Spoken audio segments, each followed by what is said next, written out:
Hello everyone, आप सभी का स्वागत है मेरे चैनल जिसका नाम है मिसेस आनंद क्लासेस और मैं हूँ स्मृति।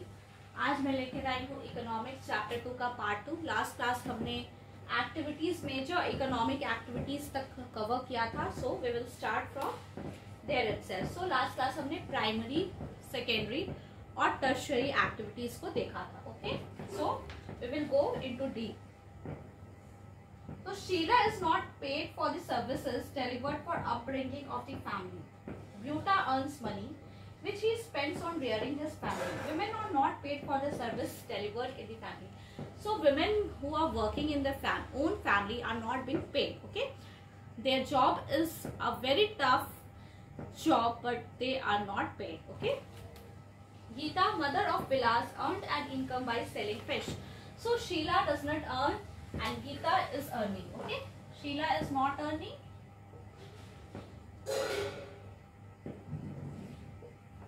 but Geeta is earning. Okay,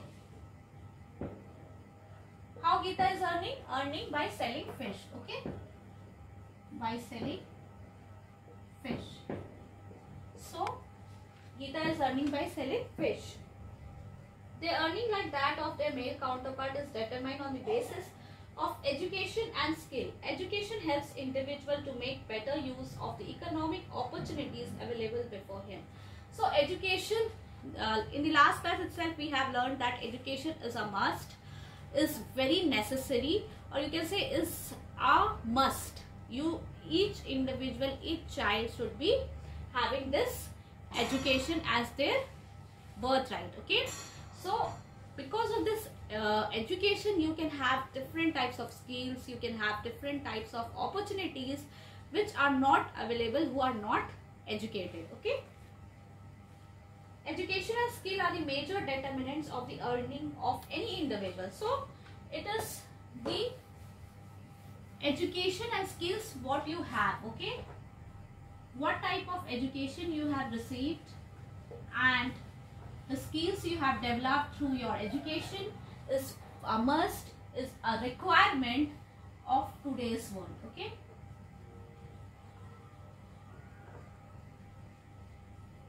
to earn good, to earn a good amount of money. Okay,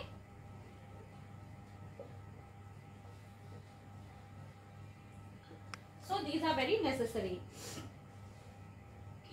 A majority of women have meager education and low skill formation. So women are the you can say are the individuals who have the least opportunities available, because they are not every girl child is being educated. Okay, if there is a girl child and a male child in a family, in a poor family itself, or if you can say in a middle class family also, it happens in many families today also, the male child is being given a proper kind of education, but comparison to this, the girl child is not provided the education that she needs to get. Okay, so this is the reality of our society. A majority of women are paid low compared to men, because women are having less opportunities, less education and skills. Because of that reason, male are given more, are paid more than women. Okay. Various activities relating to legal protection is meager. Employment in this sector is characterized by irregular and low income. In this sector, there is an absence of basic facilities like maternity leave, child care, and other social security system. However, women with high education and skill formation are paid at par with the men. Among the organized sector, teaching and medicine attract them the most. So women are most attracted towards teaching and medicine. Okay, teaching and medicine. These are the part which attracts the women most. Some women have entered administrative and other services, including job that needs high level of scientific and technological competence. So next comes the topic quality of population.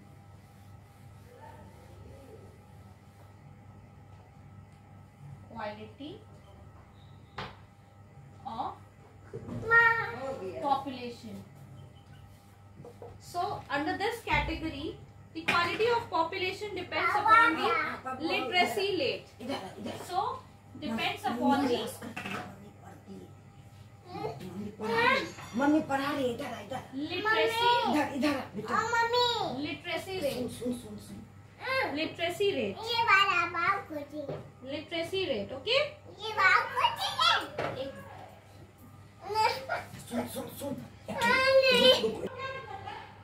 So it depends upon the literacy rate, health of a person indicated by life expectancy and skill formation acquired by the people of the country.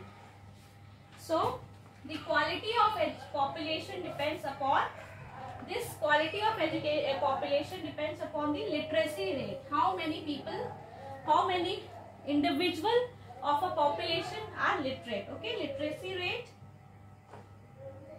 So the factors are literacy rate,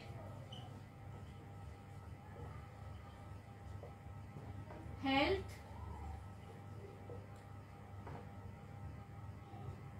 skill. Okay, these three are the main part which defines the quality of any population. Literacy rate, health and skill. Health is the life expectancy. Education. Sakal's education in the initial years of his life bore him the fruits in the later. Okay, so it enhances not only Sakal, education contributes towards the growth of society also. So education does not only contribute towards the growth of an individual, but it also contributes for the growth of the society too. It enhances the domestic domain. The workforce population includes people from 15 years to 59 years. So the population, the age for the workforce is between 15 years to how much? 59 years. Okay, this workforce 15 years to 59 years. Okay.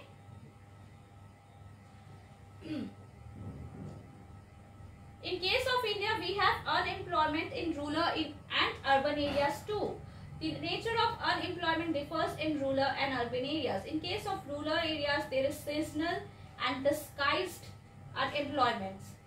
Urban areas have mostly educated unemployment. So what is this seasonal and disguised unemployment? So we have unemployment both in the rural, okay, unemployment lies both in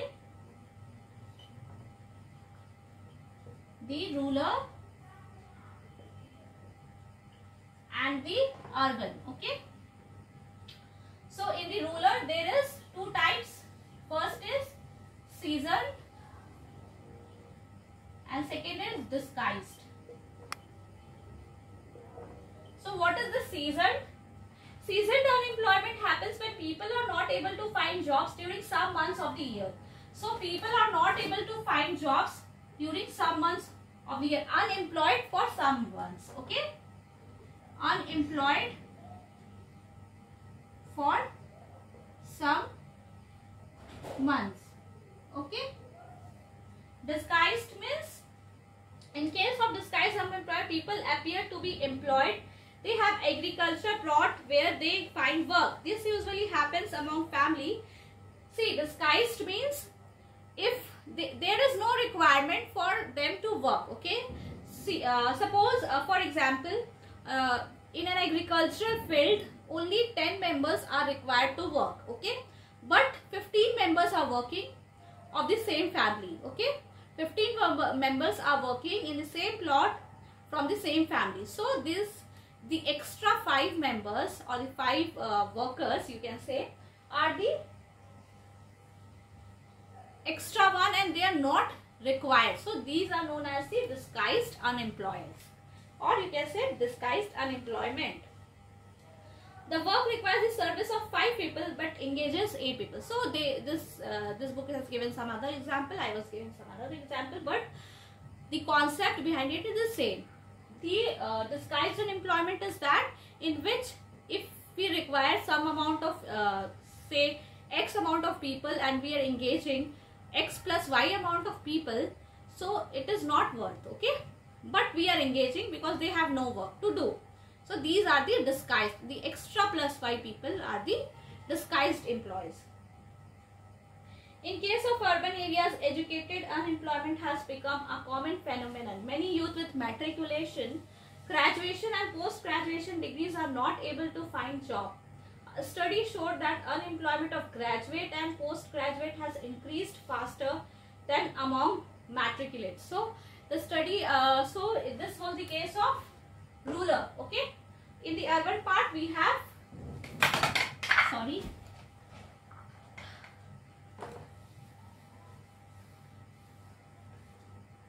we have educated unemployment. So the graduates and postgraduates are more unemployed comparatively to the matriculates, okay.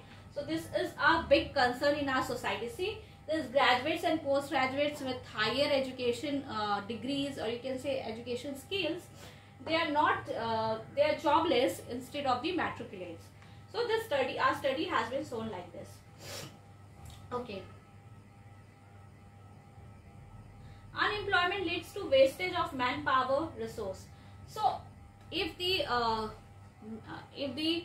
population who are educated are also unemployed, then it shows the it shows the wastage of manpower resource. People who are asset for the economic turn into a liability. There is a feeling of hopelessness. See, this is not the people who are unemployed, this graduates and postgraduates.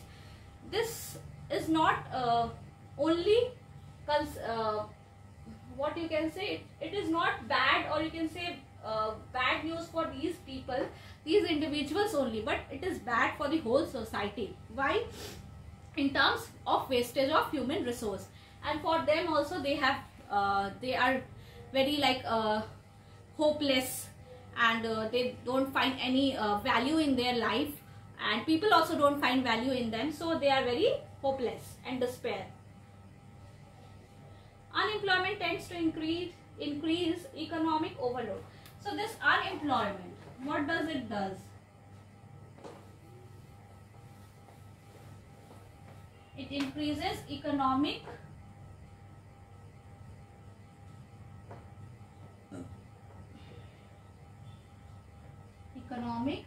workload, okay.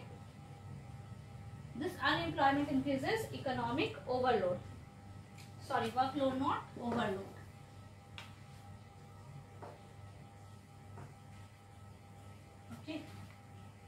Okay, wait. I have skipped something. Okay, sorry. Actually, this page was gone, so sorry. This I have missed out. Okay, so sorry. Back to this education part. See, there is also establishment of pace of setting of schools like Navodaya Vidyalaya in each district. So the plan outlay on education has increased from rupees 151 crore in the first plan to rupees 99,300 crore in 2021. So the government is putting its effort on increasing the facilities regarding education. So the plan which the money which has been allocated for this you can say education part has been increased, okay, has been increased. So which is very good, or you can say a great move. Reserve Bank of India, the expenditure on education as a percentage of GDP has declined to 2.8%. The literacy rates have increased from 18% in 1951 to 85% in 2018. So literacy rate has been increased. कहाँ से कहाँ 18% था in 1951 to 85% in 2018. So this is a great increment. Okay, great improvement you can say. Literacy is not only a right, it is also needed if the citizens are to perform their duties and enjoy their rights properly. Literacy among males is nearly 16.1% higher than females, and it is about 14.2 higher in urban areas as compared to rural areas. So you can see from this literacy rate of you can say gender inequality in this, the females or the and the males. So males have 16.1% higher than females. Okay, literacy rate 16.1% higher. As per 2011 census, literacy rates varied from 94% in Kerala to 62% in Bihar. So this literacy rate also varies from state to state. So how does this literacy rate varies? It varies from gender to gender, okay, state to state, and from region to region. You can say urban area to, from urban to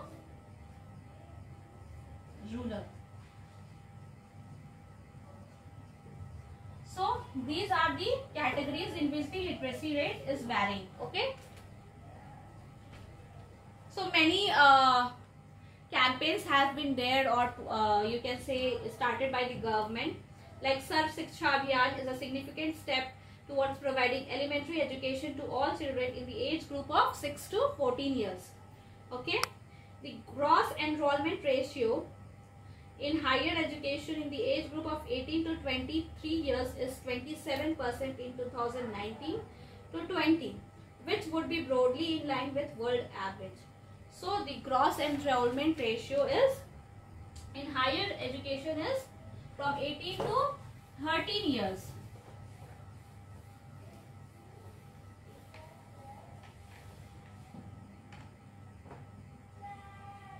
Gross enrollment ratio, okay, in higher education.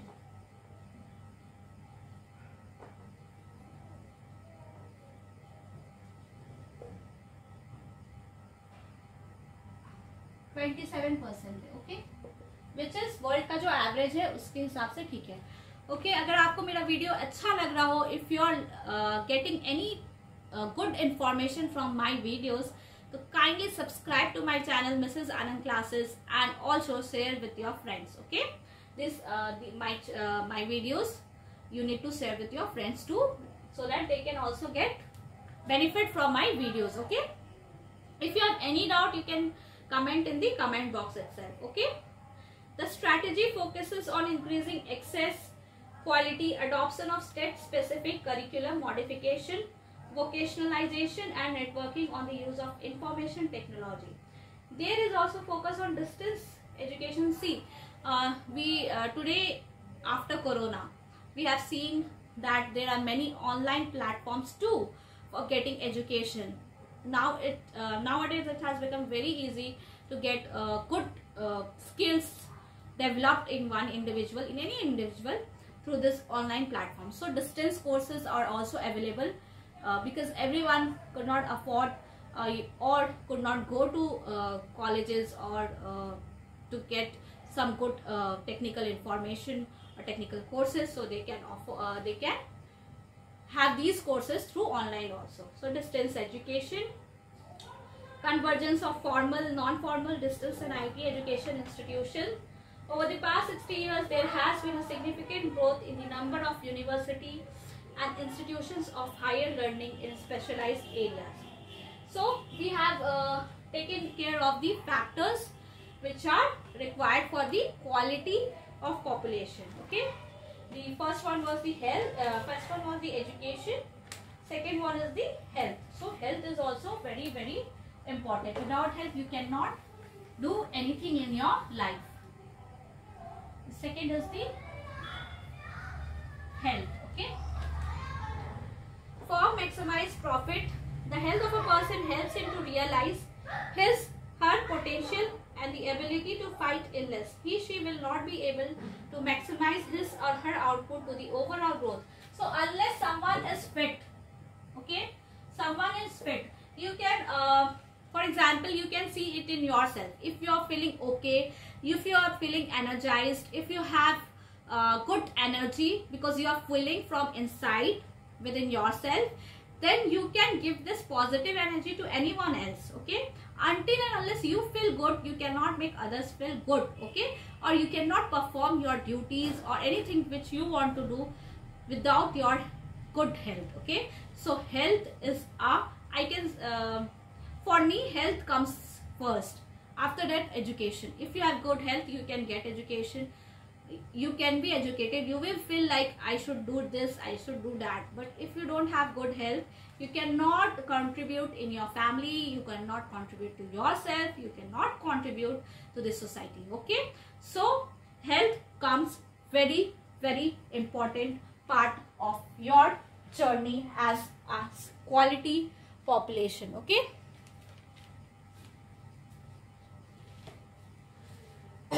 Our national policy too aims at improving the accessibility of healthcare. So the government is also working towards it, and it's trying to provide better healthcare to each individual, especially in the rural areas, because there is less awareness among the rural people about health.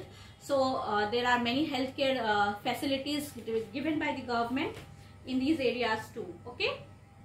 Family welfare and nutritional service with a special focus on the underprivileged segment of the population. Over the last 5 decades, India has built a vast health infrastructure and has developed the manpower required at primary, secondary and tertiary sector in government as well as in the private sector. So this is very good.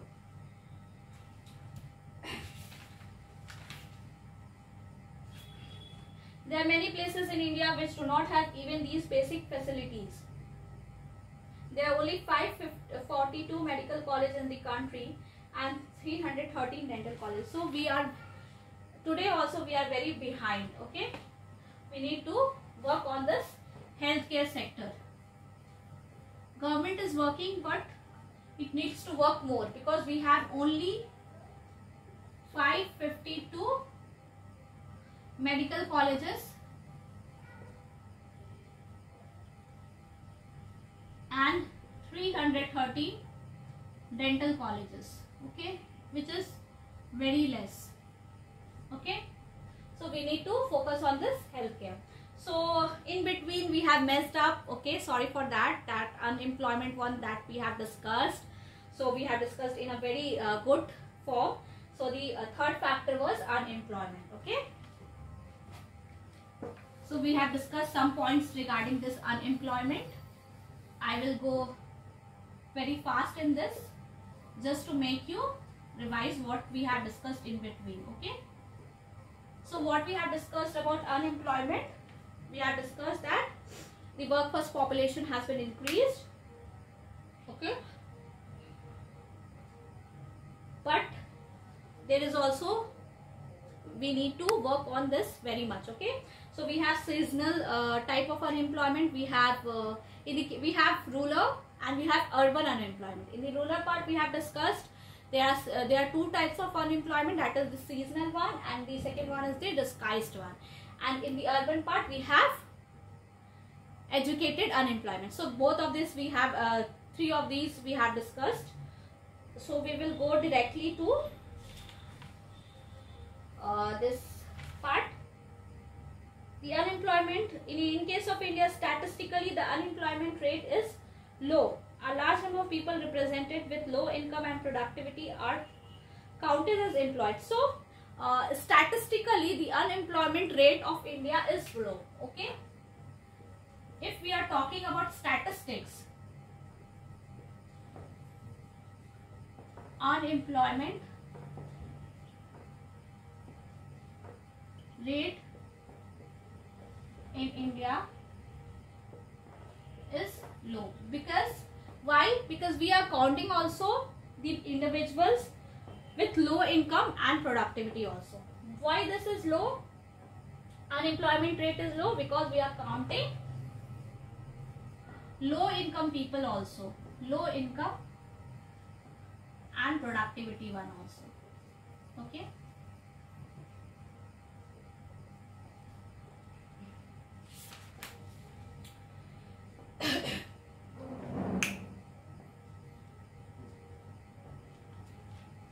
Poor people cannot afford to sit idle. They tend to engage in any activity irrespective of its earning potential. So because of this, the unemployment rate is low in India.